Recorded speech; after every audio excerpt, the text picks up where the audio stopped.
નરેન્દ્રભાઈ મોદીની કેન્દ્રની સરકારે કૃષિ અને સહકારને લગતા 3 વિધેયકો જે દેશના કિસાનોની આવનારા દિવસોમાં પ્રગતિ થવાની છે એવા બિલ હાઉસમાં પારિત કર્યા, જેને લીધે કેટલાક લોકોને બિલનો પૂરો અભ્યાસ કર્યા વિના મનગઢત રીતે દુખતું હોય પેટમાં અને માથું ફૂટતા હોય એ રીતે વિરોધ કરી રહ્યા છે. ગઈકાલે કોંગ્રેસે પણ રાષ્ટ્રપતિ મહોદયજીને ગુજરાતમાંથી આવેદનપત્ર મોકલ્યું અને એમાં કેટલાક મુદ્દાઓ આ ત્રણેય બિલના સંદર્ભમાં ઉપસ્થિત કર્યા છે. મારે એ બાબતે ગુજરાત અને દેશના કિસાનો સુધી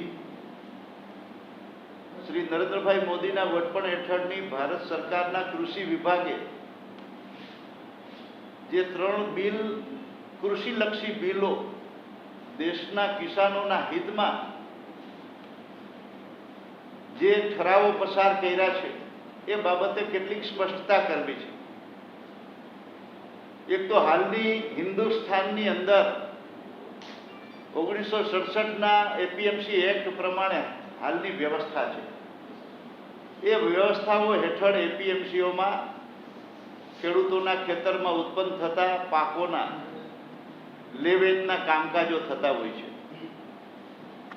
ગુજરાતની અંદર પણ આ પ્રમાણે એપીએમસી એક્ટ હેઠળ રાજ્યના માર્કેટિંગ યાર્ડોમાં ખેત ઉત્પન્નની જણસીઓના લે-વેચના વેપારના કામકાજો થતા હોય છે. હવે સમય જતાં બદલાવ આવ્યો છે, જેમ અન્ય ક્ષેત્રોમાં પણ બદલાવ આવી રહ્યા છે. વિશ્વ વ્યાપાર સંસ્થાના સભ્ય દેશ બન્યા પછી ભારતની અંદર મૂડીરોકાણો આવી રહ્યા છે, નવી નવી ઇન્ડસ્ટ્રીઝ આવી રહી છે. એમ ભારતની અંદર કૃષિ ક્ષેત્રમાં પણ ચીલાચાલુ ઘરેડમાંથી દેશના કિસાનને બહાર લાવવો અત્યંત આવશ્યક છે. આપણા દેશના પ્રધાનમંત્રીજીએ કૃષિ ક્ષેત્રમાં બદલાવ લાવવા માટે ગુજરાતના મુખ્યમંત્રી હતા ત્યારથી એક પ્રમાણિક પ્રયાસોની પરંપરા શરૂ કરી છે. મને યાદ છે 2005માં ગુજરાત રાજ્યની અંદર કૃષિ ક્ષેત્રમાં બદલાવ લાવવા માટે એમને કૃષિ મહોત્સવનો પ્રારંભ કર્યો. ગુજરાતનો ખેડૂત પરંપરાગત જે ખેતી કરી રહ્યો છે અને જે પાકો ઉત્પન્ન કરી રહ્યો છે એમાં બદલાવ આવે, સમય પ્રમાણે ફેરફારો આવે. કૃષિ મહાવિદ્યાલયોમાં વૈજ્ઞાનિકો નવા નવા અખતરાઓ, નવી નવી જાતોના સંશોધનો કરી રહ્યા છે. એમનો ઉપયોગ ગુજરાતનો ખેડૂત ભાઈ કરે અને ગુજરાતના કૃષિ મહાવિદ્યાલયોમાં જે વૈજ્ઞાનિકો પ્રયોગશાળાઓમાં પોતાની ફરજો બજાવી રહ્યા છે, નવી નવી જાતો વિકસાવી રહ્યા છે, એમનું બુદ્ધિ કૌશલ્ય કિસાનના આંગણા સુધી પહોંચે એ માટે એમને 2005થી ગુજરાત રાજ્યમાં કૃષિ મહોત્સવો યોજીને સંશોધિત નવા બિયારણો, નવી જાતોનો ઉપયોગ કિસાન કરતો થાય એ માટે એમને કૃષિ મહોત્સવનો પ્રારંભ કર્યો. એટલું જ નહીં, હિન્દુસ્તાનની રાજનીતિમાં દેશ જ્યારથી આઝાદ થયો ત્યારથી લઈને અત્યાર સુધીમાં કોઈ સરકારોએ એ પ્રકારનો નિર્ણય નથી લીધો જેમ મનુષ્યને પોતાની તાસીર છે, જીવ માત્રને પોતાની તાસીર છે, એમ આ ધરતી માતાને પણ પોતાની તાસીર છે. આ ધરતી માતાના કણની પણ એક તાસીર છે. ધરતીની અંદર આપણે એક દાણો વાવી અને અસંખ્ય દાણા ઉત્પન્ન કરી અને આપનારી ધરતી માતાને પણ પોતાનું સત્વ તત્વ છે, એમની પણ એક તાસીર છે, એમની પણ એક તબિયત છે, એને પણ સમજવી આવશ્યક છે. શ્રી નરેન્દ્રભાઈ મોદીએ જમીનના નમૂનાઓનું પૃથ્થકરણ કરી અને ધરતીની તાસીર પ્રમાણે એમને જોઈતું ખાતર, દવા, પાણી, બિયારણ આ આપવું જરૂરી હોય છે. અને ગુજરાત રાજ્યની અંદર ધરતીની તાસીરને પૃથ્થકરણ કરી અને સમજવાનો પ્રયાસ ગુજરાતથી શરૂ થયો અને આજે દેશ એમને અપનાવતો થયો. જમીનની તાસીર જાણવાના લીધે જમીનના નમૂનાઓના પૃથ્થકરણ થવાના લીધે કેટલાય એવા નવા પાકો શક્ય થયા છે, સંભવિત થયા છે. એ શ્રી નરેન્દ્રભાઈ મોદીની બુદ્ધિ કૌશલ્યની દેન હિન્દુસ્તાનના ખેડૂતને પ્રાપ્ત થઈ છે. અને હું માનું છું હિન્દુસ્તાનની અંદર અલગ અલગ રાજ્યમાં અલગ અલગ પાકો હિન્દુસ્તાનના ખેડૂત ભાઈઓ લે છે. પણ જ્યારથી સોઇલ હેલ્થ કાર્ડ આવ્યા ત્યારથી દેશના ખેડૂતોને પોતાને કલ્પનામાં ન હોય એ પ્રકારના પાકો, નવા સંભવિત પાકો આપણા દેશની અંદર આપણને પ્રાપ્ત થયા છે. મારું કહેવાનું તાત્પર્ય માત્ર એટલું છે કે શ્રી નરેન્દ્રભાઈ મોદી જે પણ નિર્ણય લે છે એની પૂર્વે ખૂબ અધ્યયન કરે છે, મનન કરે છે, ચિંતન કરે છે, અનેક લોકોના અભિપ્રાયો પ્રાપ્ત કરે છે અને પછી પોતે નિર્ણય ઉપર આવતા હોય છે.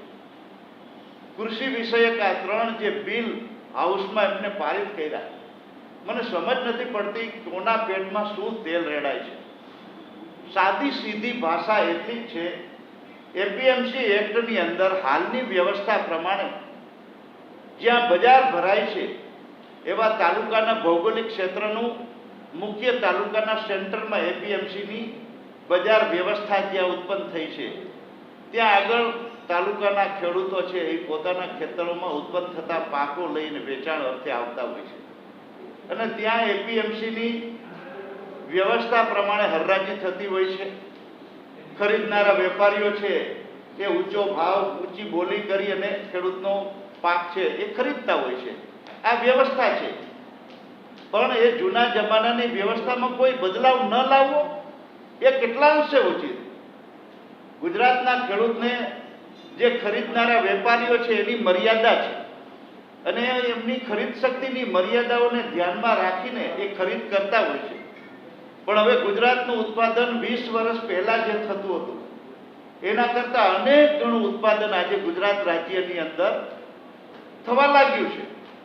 નવા નવા પ્રયોગો નવા નવા આયામો લાવીને ભારતીય જનતા પાર્ટીની ગુજરાતની સરકારે કૃષિ ઉત્પાદન વધાર્યું છે, કૃષિ ઉત્પાદકતા પણ વધારી છે. અને આજની કોંગ્રેસ એવું કહે છે કે એમએસપી લાગુ થઈ જશે.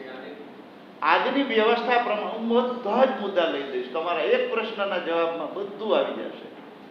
આજની વ્યવસ્થામાં મારે એટલું જ કહેવું છે કે નરેન્દ્રભાઈ મોદીની સરકારે એટલો સુધારો કર્યો છે. હાલની વ્યવસ્થા પ્રમાણે કોઈ વેપારી બહારથી એપીએમસીના બજાર વિસ્તારમાં એટલે કે ગામડેથી ખેડૂતના ખેતરેથી કોઈ માલ ખરીદવા આવશે તો એપીએમસી એક્ટ પ્રમાણે એપીએમસીનો ઇન્સ્પેક્ટર એ વેપારીને પકડશે અને કહેશે કે અમારી એપીએમસીનું તમે ખરીદી માટેનું લાયસન્સ મેળવેલું છે, શેષ ભરવા માટેની સંમતિ છે, તમે પરવાનગી લીધા વગર અમારા બજાર વિસ્તારની અંદરથી માલ કેમ ખરીદો છો? અને એની સામે એપીએમસી એક્ટ પ્રમાણે એમની ધરપકડ કરી અને એપીએમસી જ્યાં બેસતું હોય છે ત્યાં લઈ જતા હોય છે અને 10 ગણો દંડ પણ વસૂલ કરતા હોય છે. આ હાલની વ્યવસ્થા છે. હવે નરેન્દ્રભાઈ મોદીએ કેન્દ્રની સરકારે જે સુધારો કર્યો છે એમાં દેશના કોઈ પણ ભાગમાંથી કોઈ પણ વેપારી દેશના કોઈ પણ ખેડૂતના ખેતરેથી સીધો માલ લઈ શકે. એમાં તકલીફ શું? મને લાગે છે કે આ એપીએમસી એક્ટના સુધારાને વાંચવો અત્યંત જરૂરી છે. જે મિત્રો આ એપીએમસી એક્ટના સુધારાને વાંચ્યા વગરના બેજવાબદારીપૂર્વક જે બોલી રહ્યા છે, મને લાગે છે કે એને કિસાનના હિતમાં કોઈ કાર્ય થાય એમાં રસ છે કે કિસાનની પ્રગતિ થાય અને એમાં હળદર શુભા કરવામાં રસ છે, મને સમજાતું નથી. સાવ સીધો સરળ કાયદો નરેન્દ્રભાઈ મોદીની સરકારે પસાર કર્યો છે કે હિન્દુસ્તાનના ખેડૂતના ખેતરેથી કોઈ પણ વેપારી માલ ગમે ત્યાંથી લઈ શકશે. આટલી સરળતા આ માત્ર કાયદાનું સીધું સાદું સરળ અર્થઘટન આટલું છે. બીજું એમને કહ્યું છે કોન્ટ્રાક્ટ ફાર્મિંગનું. તો કોન્ટ્રાક્ટ ફાર્મિંગની અંદર પણ બિલકુલ સ્પષ્ટ છે, જેમને કરાર દ્વિપક્ષી કરાર જે કિસાનને કોઈ કંપની સાથે કે કોઈ વેપારી સાથે કરવા છે કે કોઈ એફપીઓ સાથે કરવા છે, તો એની સ્વૈચ્છિક રીતે કરાર કરે છે, જેમાં ખેડૂતના જમીનના 7/12 ઉપર કોઈ પણ પ્રકારની કોઈ પ્રક્રિયા કરવાની જ નથી. સરળમાં સરળ પદ્ધતિ છે કે દાખલા તરીકે એક્સ નામનો ખેડૂત છે, એ વાય નામની કંપનીની સાથે કોન્ટ્રાક્ટ ફાર્મિંગ કરશે. કે એક્સ નામના ખેડૂતની પાસે 20 વીઘા જમીન છે અને વાય નામની કંપનીની સાથે કરાર કરશે કે મારે આ 20 વીઘા જમીન તમારી સાથે કરાર કરી અને મગફળીનું વાવેતર કરવું છે. વાય નામની કંપનીના માર્ગદર્શન અને એના દિશા નિર્દેશ પ્રમાણે બિયારણોનો ઉપયોગ કરવાનો છે. પાક ઉત્પન્ન થાય એટલે જે અગાઉથી ભાવ નક્કી થયા હોય એ ભાવ પ્રમાણે વાય નામની કંપનીએ એક્સ નામના ખેડૂતના ખેતરમાં ઉત્પન્ન થયેલો માલ છે એ ખરીદી લેવાનો છે. સાવ સરળ છે. બજારો ઊંચા નીચા થાય તો પણ કંપની છે બંધનમાં છે, ખેડૂત છે એને સરળતાથી મુક્તિમાં આપ્યો છે. નરેન્દ્રભાઈની સરકારે આ કાયદાથી એપીએમસી ની જે હાલની વ્યવસ્થા છે એને કોઈ જાતનું નુકસાન નથી થવાનું. એપીએમસી હાલની વ્યવસ્થા પ્રમાણે કામકાજો કરે છે. બધી જ એપીએમસીઓમાં કામકાજ ચાલુ જ રહેવાના છે. માત્ર એક વધારાની સરળતા ખેડૂતોના હિતમાં એ ઊભી કરી છે કે હવે વેપારીઓ ખેડૂતોના ખેતરોમાંથી પણ માલ લઈ શકશે. એમને સરળ એટલું જ છે કે અગાઉ આ રીતે ખરીદી કરી શકતા નહોતા, એને લાયસન્સ મેળવવું પડતું હતું. હવે હિન્દુસ્તાનના ખેડૂતમાં કોઈ પણ ખેડૂતના ખેતરેથી માલ લઈ શકે છે. અને એ પ્રકારે એપીએમસી એક્ટના સુધારાને હું માનું છું કે જે રીતે બેહુદું અર્થઘટન કરી અને વિચિત્રતા સાથે ખેડૂતોમાં ગુમરાહ કરવા માટેના જે બદઇરાદા સાથે જે લોકો પ્રયાસો કરી રહ્યા છે, હું ગુજરાતના ખેડૂતોને વિનંતી કરું છું કે આમાં તમારું ક્યાંય અહિત થાય એ પ્રકારનું છે જ નહીં. કોન્ટ્રાક્ટ ફાર્મિંગમાં પણ ખેડૂતની સરળતા માટે વધુ નવા હરીફો માર્કેટમાં ઉત્પન્ન થાય. ખેડૂતોના ખેતરમાં ઉત્પન્ન થતા પાકો ખરીદનારા ખેડૂતો, વેપારીઓ એના કરતાં નવી કંપનીઓ વધારાની આવે તો તકલીફ શું છે? મને તો એટલી ખબર પડે કે ખેડૂતના ખેતરમાં ઉત્પન્ન થતો માલ ખરીદનારાઓ છે વધવા જોઈએ. આ વધારવા માટેની કોશિશ નરેન્દ્રભાઈ મોદી કરી રહ્યા છે. અને એ જ રીતે કોમોડિટીમાં જે સ્ટોક કરવાની બાબત છે, તો કોઈની ક્ષમતા છે ખરીદી કરવાની વધારે છે તો ખેડૂતનો માલ ખરીદે છે ને. માલ ખરીદનારા હરીફો માર્કેટની અંદર વધુમાં વધુ પ્રમાણમાં આવે એ અત્યંત જરૂરી છે. મને લાગે છે કે આ ત્રણેય કાયદાને બિલકુલ સરળતાથી હળવાશથી સામાન્ય માણસ પણ સમજી શકે એ પ્રકારના ત્રણેય કાયદાઓ બનાવ્યા છે. અને તેમ છતાંય કેટલાક અન્ય ઈરાદાઓ સાથે શ્રી નરેન્દ્રભાઈ મોદીની હરીફાઈ નથી કરી શકતા. પણ નરેન્દ્રભાઈ મોદી દેશના કિસાનોના હિતમાં સાક્ષી ભાવથી સારા જે નિર્ણયો લઈ રહ્યા છે એ નિર્ણયોની સામે અવરોધ ઊભા કરનારા પરિબળોને કેટલીક સ્પષ્ટતા સાથે જવાબ દેવાની મને જરૂરિયાત લાગી છે. છેલ્લા 3-4 વર્ષથી નરેન્દ્રભાઈ મોદીએ એમએસપીના મુદ્દા ઉપર પણ મન મોટું રાખીને 2 વખત તો એમાં ભાવ વધારા કર્યા છે. જેમ મોંઘવારી વધતી જાય છે તેમ જીવન ધોરણને દ્રષ્ટિમાં રાખી અને ખેડૂતોને પોસાય એ પ્રકારના ભાવો પણ એમએસપીના વખતો વખત સુધારા વધારા કરતા જ રહ્યા છીએ. એટલું જ નહીં, એમએસપી ડિક્લેર કર્યા પછી ખુલ્લા બજારો છે એ એમએસપીથી નીચા ચાલતા હોય એવા સંજોગોમાં શ્રી નરેન્દ્રભાઈ મોદીની સરકારે પૂરી ગંભીરતા જાળવી અને રાજ્યોની અંદર ખેડૂતોને આર્થિક રીતે નુકસાની ન જાય એ માટે ટેકાના ભાવથી પણ ખેત ઉત્પન્નની જણસીઓ ખરીદવાની પ્રક્રિયા ચાલુ રાખી છે. ગુજરાત એનું ઉત્તમ ઉદાહરણ છે. છેલ્લા 3-4 વર્ષની અંદર જે જણસીઓની ખરીદી થઈ છે, લગભગ 16,000 કરોડ રૂપિયાની ખરીદી એકલા ગુજરાત રાજ્યમાં થઈ છે. હું માનું છું કે શ્રી નરેન્દ્રભાઈ મોદીએ એપીએમસી એક્ટમાં જે સુધારો કર્યો છે, જેનાથી કોંગ્રેસના મિત્રો એમ કહે છે કે એપીએમસી બંધ થઈ જવાની, એપીએમસીના વહીવટને કશી જ આંચ આવવાની નથી. હું બિલકુલ દાવા સાથે સ્પષ્ટતા સાથે વાત કરું છું. ઉલટાનું ગુજરાત રાજ્યની અંદર ગયા વર્ષે 276 કરોડ રૂપિયા ગુજરાતની એપીએમસીઓની માળખાગત સુવિધાઓ વધારવા માટે ગયા વર્ષે અમે આપ્યા છે. એટલું જ નહીં, પણ એપીએમસીઓની અંદર પણ માલનો સંગ્રહ થાય એ માટે 500 મેટ્રિક ટન માલ સંગ્રહ થાય એ પ્રકારના ઉચ્ચ ગુણવત્તાવાળા ગોડાઉનો બનાવવા માટે 100 કરોડ રૂપિયાની ગયા વર્ષે અમે નાણાકીય જોગવાઈઓ કરી હતી અને આ વર્ષે પણ એપીએમસીઓ મારફતે નવા ગોડાઉનો ઊભા કરી અને ગુજરાત રાજ્યની અંદર એક જમાનો એવો હતો ખાલી મગફળી આ રાજ્યની અંદર 1 લાખ મેટ્રિક ટન થાય તો ઓહો એવું થતું હતું. એની જગ્યાએ અત્યારે 35 લાખ મેટ્રિક ટન આ ગુજરાત રાજ્યની અંદર મગફળી એકલી ઉત્પાદન થાય છે. તો ગુજરાતની અંદર તેલીબિયા જણસીઓ, અનાજ અને અન્ય જણસીઓ પણ એટલું જ ઉત્પાદન થાય છે. એના પ્રમાણમાં 30% કુલ ઉત્પાદનના 30% તો શાકભાજી અને બાગાયતી ખેતી કરતા ખેડૂતો પણ ઉત્પન્ન કરે છે. કહેવાનું તાત્પર્ય કે ગુજરાત અને દેશની અંદર કૃષિમાં એક બદલાવ આવી રહ્યો છે. હવે જ્યારે મેં પહેલે જ વાતની શરૂઆતમાં કીધું કે હવે આપણે એપીએમસીઓ જે છે એને સ્ટ્રેન્થન કરવાની દિશામાં પણ આપણી સરકારો ખૂબ પ્રયાસો કરી રહી છે. એપીએમસીઓના ભવિષ્યને કોઈ પણ પ્રકારનો અવરોધો ઊભા થવાના નથી.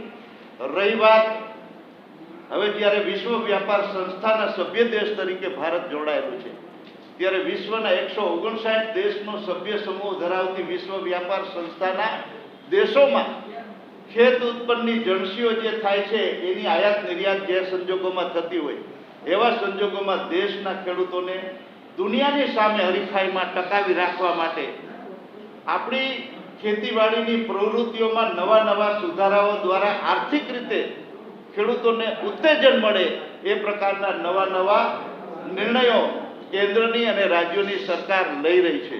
શ્રી નરેન્દ્રભાઈ મોદીએ આ ત્રણેય કાયદાઓ જે પસાર કર્યા છે, હું માનું છું કે હિન્દુસ્તાન અને ગુજરાતના ખેડૂતોના આવનારા દિવસોમાં ખેડૂતોની આવકો બમણી કરવાના જે કેટલાક પ્રયાસો થઈ રહ્યા છે એમાંના શ્રેષ્ઠતમ આ ત્રણેય પ્રયાસો છે. ત્રણેય કાયદાથી કોઈનું અહિત થવાનું નથી. ત્રણેય કાયદાઓથી કૃષિ ક્ષેત્ર અને કૃષિકાર ત્રણેયનું ભલું થવાનું છે. એટલી મારે આજે ગુજરાતના સુપ્રસિદ્ધ ચેનલોના માધ્યમથી ગુજરાતના કિસાન ભાઈઓ સુધી વાત પહોંચાડવી હતી. કેટલાક લોકો જે ગુમરાહ કરવાના પ્રયાસો કરી રહ્યા છે એટલે આ સ્પષ્ટતા કરવી મને જરૂરી લાગી છે. હરિયાણા અને મધ્યપ્રદેશ જ્યાં ભાજપ શાસિત મુખ્યમંત્રીઓ છે એમણે એવું કીધું છે કે આપણે અન્ય રાજ્યોની જે ઉપજ છે નહીં થઈ એવું એમણે નિવેદન આપ્યું છે. જ્યારે કાયદામાં તો આની છૂટ છે. મારે એ બાબતમાં પડવું નહોતું, પણ પંજાબ, હરિયાણા જ્યાં કોંગ્રેસની સરકારો છે, મધ્યપ્રદેશમાં પણ કમલનાથની સરકાર હતી, એમને મેન્યુફેસ્ટોમાં કહ્યું હતું જે નરેન્દ્રભાઈ મોદી કરી રહ્યા છે એ એમને મેન્યુફેસ્ટોમાં કહ્યું હતું અને પછી એમને નથી કર્યું એક અલગ વાત છે. શ્રી નરેન્દ્રભાઈ મોદી એવા છે કે બોલે છે એ તો પાલન કરે જ છે, પરંતુ કેટલાક એના મનમાં કેટલાક દેશના હિતમાં નિર્ણયો ગુમરાતા હોય છે, એ નિર્ણયોને અમલ કરે છે એ નરેન્દ્રભાઈ મોદી છે. જે રીતના વાત કરવામાં આવે છે સંગ્રહની, ખેડૂતો મૂંઝાઈ ગયા છે કે જ્યારે પાક ઉત્પન્ન થાય છે ત્યારે મોટા ભાગનો પાક વેચી દેતા હોય છે. જ્યારે વાવણીનો સમય આવે છે ત્યારે એ જ વસ્તુ એને ખરીદી કરવાની હોય છે ત્યારે ડબલ ભાવમાં લેવું પડે છે. જો આ સંગ્રહખોરી થશે તો ખેડૂતોને મુશ્કેલી નહીં પડે. મારે એ જ કહેવું છે, થોડું ઊંડાણમાં ઉતરીને કહેવું છે કે વિશ્વ વ્યાપાર સંસ્થાની સાથે આપણે જ્યારે સંધિ કરીને એ વખતે ભારતીય જનતા પાર્ટીની સરકાર કેન્દ્રમાં નહોતી, શ્રી નરસિંહ રાવજીની સરકાર કેન્દ્રમાં હતી અને નરસિંહ રાવજી દેશના પ્રધાનમંત્રી હતા, મનમોહનસિંહજી દેશના નાણામંત્રી હતા. એ વખતે વિશ્વ વ્યાપાર સંસ્થા સાથે આપણે સભ્ય દેશ તરીકે જોડાયા અને એ વખતે એના બંધારણને પૂરેપૂરું સમજવું જરૂરી હતું.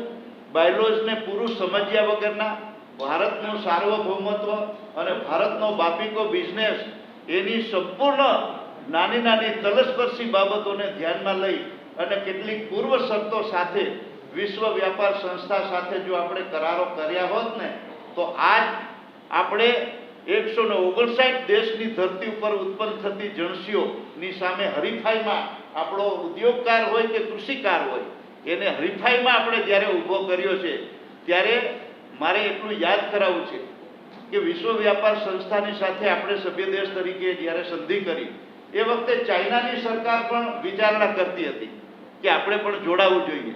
ચાઇનાએ પૂરા 9 મહિના સુધી એની સમજણ છે એ કેળવી અને પછી કેટલીક પૂર્વ શરતો સાથે એમને વિશ્વ વ્યાપાર સંસ્થાને કીધું કે અમે વિશ્વ વ્યાપાર સંસ્થા સાથે જોડાવા માંગીએ છીએ, પણ અમારી કેટલીક શરતો છે. અમે અમારા દેશની અંદર વિશ્વના ત્રીજા દેશના મૂડીરોકાણકારોને આવકારીએ છીએ.